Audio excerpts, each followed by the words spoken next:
So last Friday, I got an invite from my coworker Dave to his famous taco night. Now, Dave is the kind of guy who labels his lunch in the work fridge with "not chili, do not touch," so I figured it would be an evening of mild salsa and dad jokes. When I arrived, everything seemed pretty normal. A few coworkers clustered around the kitchen island, a suspiciously large jug of milk, and upbeat mariachi music playing in the background. Things only got mildly weird when Dave greeted me at the door, handed me a pair of safety goggles, and whispered, "Trust me, you'll want these later." I shrugged it off, thinking maybe he had an onion chopping marathon planned. Little did I know, Dave had turned his kitchen into what I can only describe as the Taco Bell test kitchen's evil twin. Each taco tray was labeled with names like caution, existential crisis, and spicy enough to call your mom.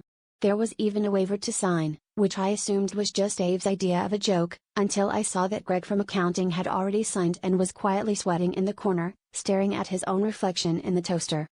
Peer pressure kicked in, so I loaded up a taco from the Inferno-Level, temporary regret platter. The first bite was manageable, but by the third, my tongue was singing the national anthem of pain and my sweat glands had entered Olympic-level competition.